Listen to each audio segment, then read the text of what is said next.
In our last session, we talked about Lamech. Excuse me. And when we talked about Lamech, we said that we were going to get into Noah's Ark. But real quick, I just want to mention something, and I want to read a couple things out of it. Last night, I went back through the book of Jasher. This was a book, I bought this book in like 2007. I didn't wake up till 2008. It was actually when I was attending this Messianic group one night a week for a study that I even found out that there were other books that weren't in the Bible. And I had never researched Dead Sea Scrolls or anything like that, so I really didn't know what they were. I thought, okay, they were parts of the Bible, were in the Dead Sea Scrolls, but I didn't realize there were other books. At this point, I didn't even know that the 1611 King James Bible had a whole lot more books to it than what we have in our Bibles. So I was new to this. I bought this book. I read it back then. I've read it once maybe since then. And so I didn't remember this. But last night I kind of went back to re-look at a few things. And lo and behold, it tells the story of Lamech. And remember, I thought it was funny when I heard, I mean, it's not funny, but it sounded funny when I had heard, I believe it was Zen Garcia mention this. But it's in the book of Jasher, so that's where the reference is, about how when he killed two people, he didn't just kill Cain. So in my book, I marked off a couple of things so that I could read it. Now, it reads different than the Bible. Obviously, it's not in the Queen's English. The Bible refers to the book of Jasher twice. Okay, if you go to Joshua 10:13 in your Bible, it says, "And the sun stood still, and the moon stayed, until the people had avenged themselves upon their enemies. Is it not written in the book of Jasher?" And then when you go to 2 Samuel 1:18, in parentheses, it says, "Also he bade them teach the children of Judah the use of the bow. Behold, it is written in the book of Jasher." So you can now get the book of Jasher. But if you're not interested in buying the book, but you just want to read it, I would just go online and type in Book of Jasher PDF. I'm sure it's out there. I know it's part of the Nag Hammadi library. It's somewhere. There's a lot of books, and there is a lot of categories of books on Nag Hammadi library. So it might be easier for you just to find it by going on a regular search. But either way, Book of Jasher is mentioned in the Bible. Now, I don't believe it wasn't deuterocanonical. And deuterocanonical books are the books that were part of the canon that are no longer in there. And anyway, when I found out about this, it was shortly after that when I woke up. I had my awakening experience. And when that happened, that is about the time that I ran across the Nag Hammadi library. And then I was all over this thing. I mean, I have a thick binder where I printed every page to every one of the deuterocanonical books. And I have a lot of Apocrypha in another binder. I've got some ancient writings, a lot of stuff from Nag Hammadi library. I was in a process of, I just wanted to print out everything I could, and then I sort of abandoned the project, and then later on, getting back into Jonathan Kleck, and then listening to Zen Garcia, I got interested in going back and continuing the printing of the books that I had not printed yet. And so I have a lot of them, and we have access to them as they're being translated and posted. And I'm not saying this is all inspired scripture. I mean, there's some of it you read and it sounds like the Pope wrote it. There are some of them you read and it sounds like a 5-year-old wrote it. And then there's some you read that you think, why isn't this in the Bible? This reads just like the Bible. And then there are parts of it like Jasher that fills in a lot of the blanks, as does Jubilees. Jubilees, they call it the little Genesis. And so that's another one to get. If you were going to start a library of them and you just wanted to buy them, I'm telling you, number one, I would get the Book of Enoch. That'd be the first. Then I would probably get Jasher and then Jubilees. Okay? And there's a lot more that you can get, but these are probably the three best for understanding why humanity is here, what goes on in the heavenlies, and all that good stuff. Okay, so anyway, I wanted to read a small part in Jasher, okay, that is about Lamech. Because remember, I was laughing, I said he killed 2 people, you know, I don't know how true it is. Well, apparently, that little story is here in Jasher. So when you go to chapter 2 of Jasher, and I'm going to go to verse 25, and it's talking about, it's talking about Lamech's wife. And it says, and she conceived again and bare a daughter, and she called her name Naamah. For she said, after I had withered away, have I obtained pleasure and delight. And Lamech was old and advanced in years, and his eyes were dim that he could not see. I can relate to that. Okay. And Tubal-Cain, his son, was leading him.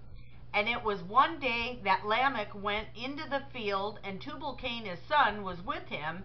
And whilst they were walking in the field, Cain, the son of Adam, advanced towards them.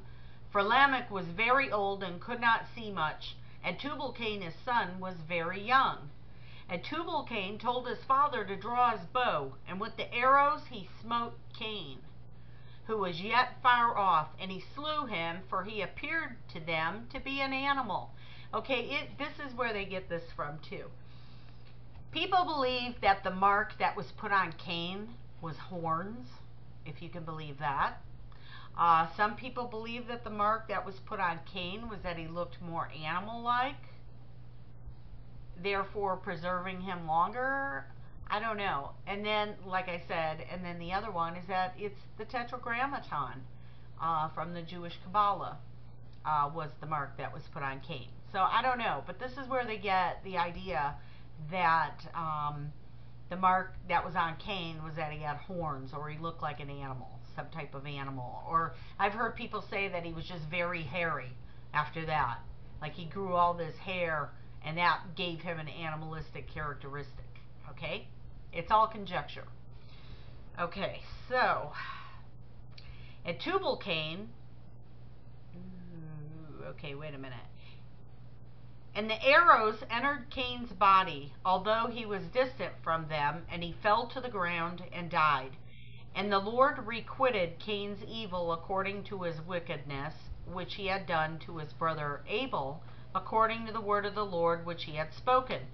And it came to the pass, when Cain had died, and Lamech and Tubal went to see the animal which they had slain, and they saw, and behold, Cain, their grandfather, was fallen dead upon the earth. And Lamech was very much grieved. So he wasn't bragging, as it looks like in the King James. He wasn't bragging about killing him. And Lamech was very much grieved at having done this. And in clapping his hands together, he struck his son and caused his death. So this is the young man he killed to his hurt. He killed the first one, Cain, to his wounding, and the second man he killed to his hurt, according to the scriptures, the canon. Okay? And the wives of Lamech heard what Lamech had done, and they sought to kill him. And the wives of Lamech hated him from that day, because he slew Cain and Tubal-Cain. And the wives of Lamech separated from him, and would not hearken to him in those days. And Lamech came to his wives, he pressed them to listen to him about this matter. And he said to his wives, Ada and Zillah, hear my voice, O wives of Lamech. Attend to my words, for now you have imagined and said that I slew a man with my wounds, and a child with my stripes, for their having done no violence. But surely know that I am old and gray-headed, and that my eyes are heavy through age, and I did this thing unknowingly. And the wives of Lamech listened to him in this matter, and they returned to him with the advice of their father Adam. But they bore no children to him from that time, knowing that God's anger was increasing in those days against the sons of men to destroy them with the waters of the flood for their evil doings. Okay? So this is what's going on. They're realizing, now they've forgiven Lamech after these murders on accident. And then they're like, but we don't want to have no more kids. Look at the time we're in. We know something's coming. Okay? So they knew this. And what's interesting is they knew this, and they were from Cain's descendants. Okay? And then it goes on. It talks about Enoch. There's a lot of stuff about Enoch here in Book of Jasher. And then it goes on that after Enoch is taken, then it gets into Noah. And then when it's talking about Noah, it says that, I'm just paraphrasing here, but it says that Noah didn't want to get married. He saw the times they were living in. He knew something bad was coming down the pike. And he and Methuselah spent like 130 some years preaching. That's what they were doing. They were out ministering to the people, trying to warn the people and turn them back towards God. But the people didn't want to hear anything they had to say. That's according to the book of Jasher. So for all that time, Methuselah and Noah were preaching. Okay? And then it says Noah really didn't want to get married. He could see what was coming, you know, and he didn't want to bring kids into this world because of what he saw. There was all kinds of things going on, which we're going to get into in a moment. But the thing is God told him to find a wife. He needed to find a wife. So Noah did as he was instructed, and he married Naamah. Okay? Now there seems to be a discrepancy because, not a discrepancy. Naamah, okay, this is where Rashi gets where Naamah becomes his wife, is because when you go down to, let's see, go to chapter, if you have the book of Jasher, my husband, he's photobombing me.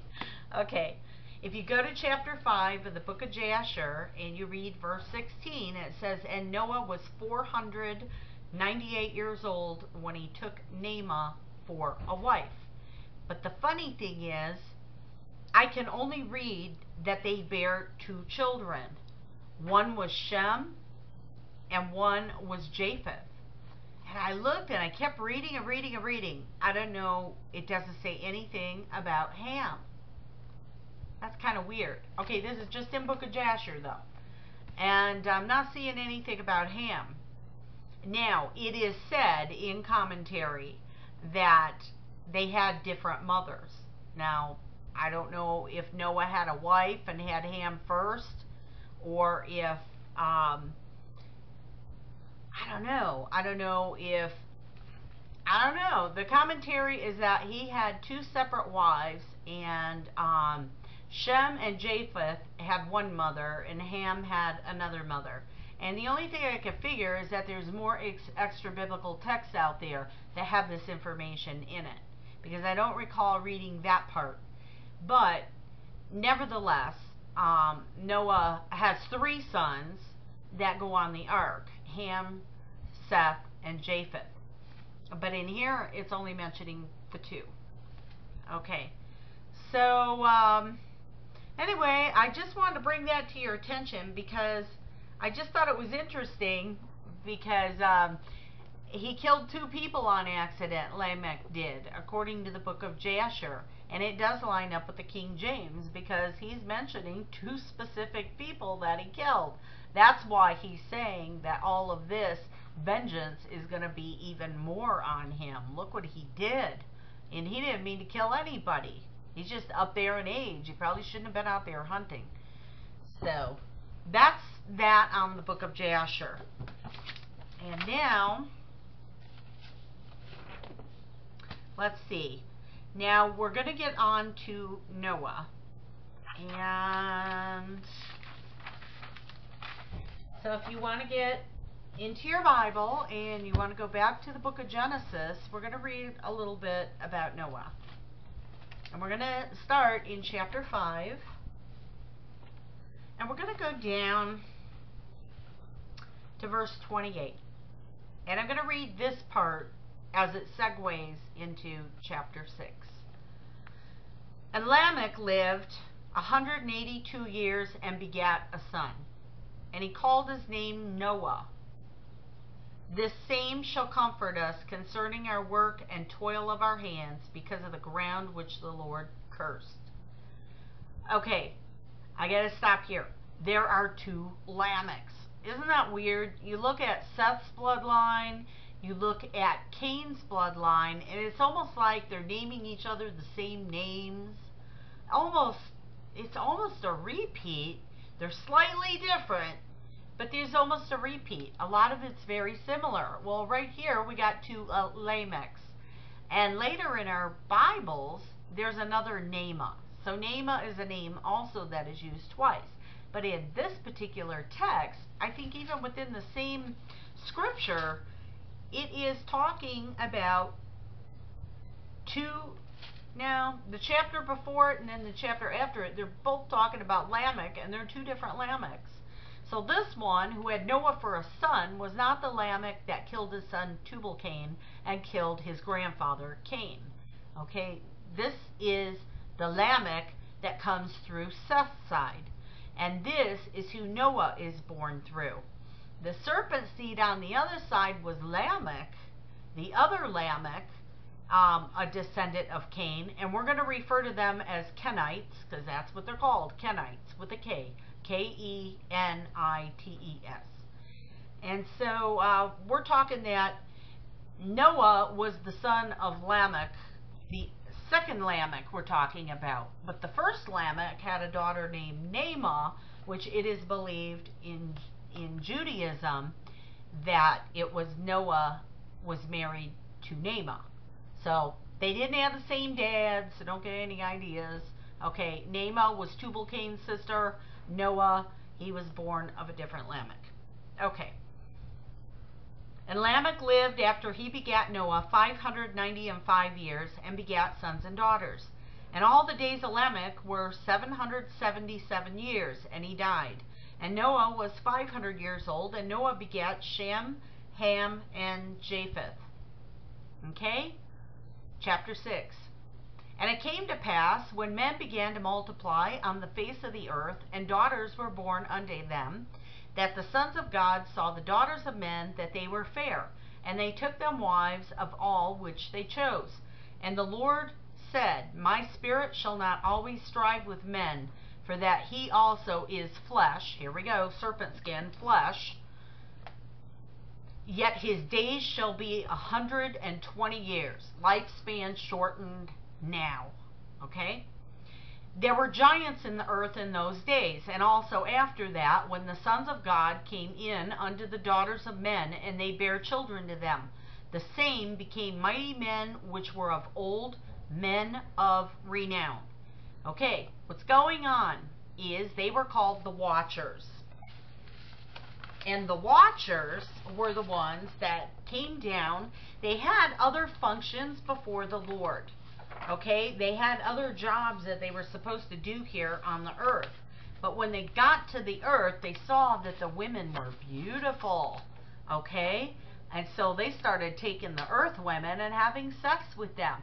And I'm going to pause just for a second.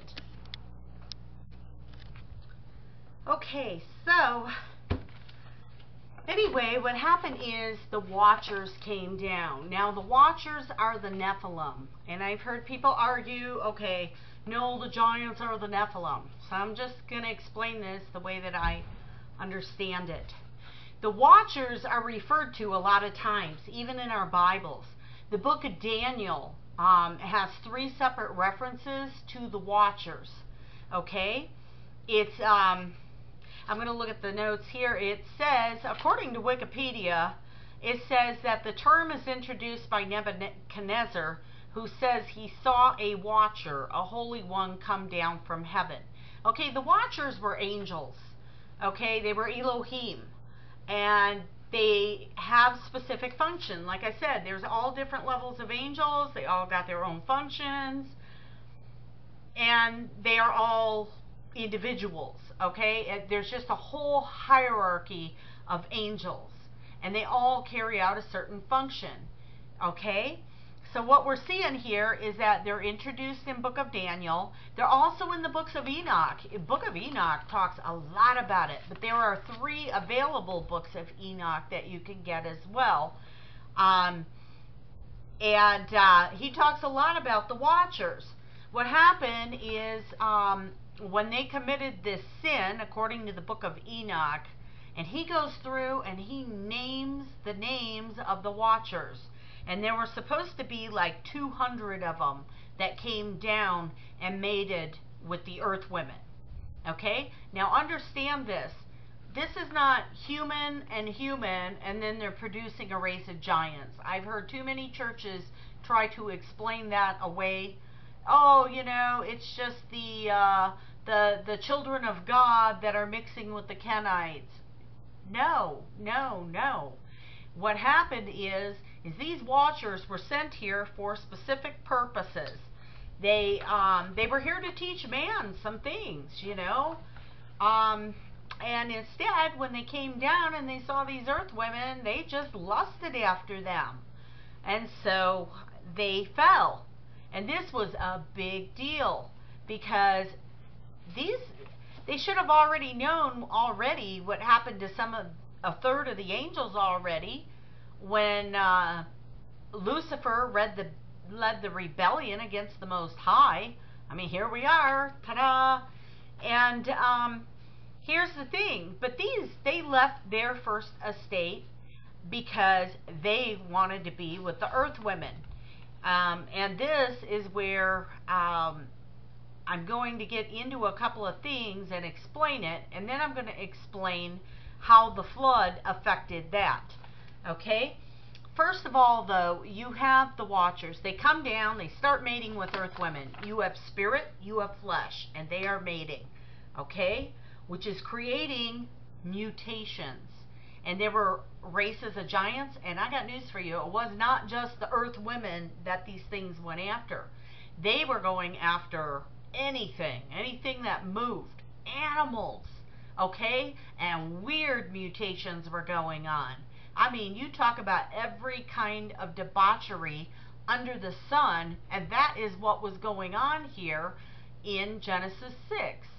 Also, and if you want more information on that specific thing, I'm telling you, the book of Enoch is the go-to source.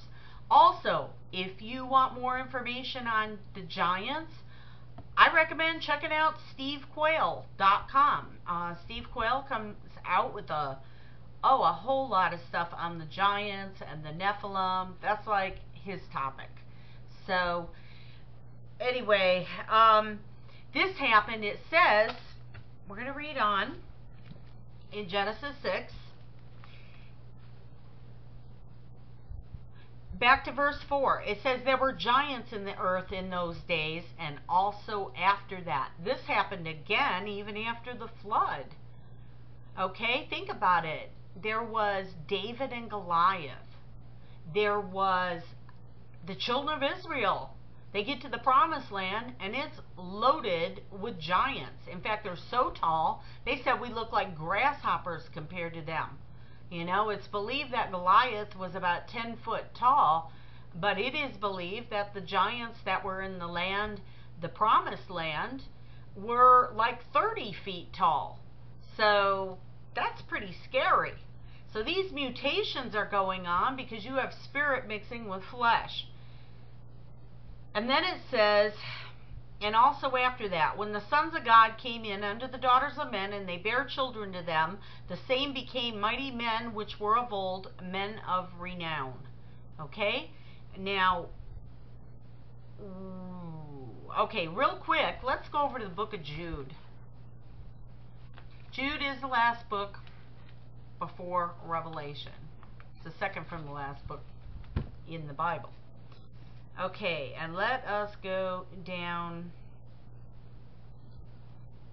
It mentions in verse 14 about Enoch, the seventh from Adam. Remember, we did the math. Saying, behold, the Lord cometh with 10,000s of his saints to execute judgment upon the earth. And then when you come, oops, I went way past where I'm going to go. So, let's go to verse 5, and we've read this one before. I will therefore put you in remembrance, though ye once knew this, how that the Lord, having saved the people out of the land of Egypt, afterward destroyed them that believed not. And the angels which kept not their first estate, he hath reserved in everlasting chains under darkness, unto the judgment of the great day. So these are the angels, the watchers, and it's throughout biblical texts. These watchers, these Nephilim, came down to the earth women. They already knew they were committing a big sin before the Lord, but they lusted after these women and animals and everything else so much, they didn't even care. They just went for it. And then they turn around when you read the book of Enoch, and they say, Enoch, please petition us before the Lord. Please. And so Enoch, he goes through every single one of these names. Okay, and they even on Wikipedia, they even have a list of names, you know. I mean, all kinds of names you never heard of for angels. And even Samyeza. But anyway, he goes through Archangel Uriel. So a list of angels. So what he does is he puts a petition before the Lord, you know, to forgive them. I mean, they left their first estate, and the Lord said, nope. And they are being held in everlasting chains of darkness. But the point that I'm getting to is that their offspring, those aren't the ones that left their first habitation like we're reading in the book of Jude. It's the watchers, it's the Nephilim that are being held in everlasting chains of darkness. So what happens to their offspring? Well, their offspring, the giants, they were getting into cannibalism. They were gene splicing. I mean, anything you ever heard of biology today, there's nothing new under the sun. They were producing all kinds of strange life. And so, anyway, all of this is going on, and God had to stop it. We wouldn't be here today if he hadn't stopped it. They would have eaten everybody. There was a lot of a bloodbath going on.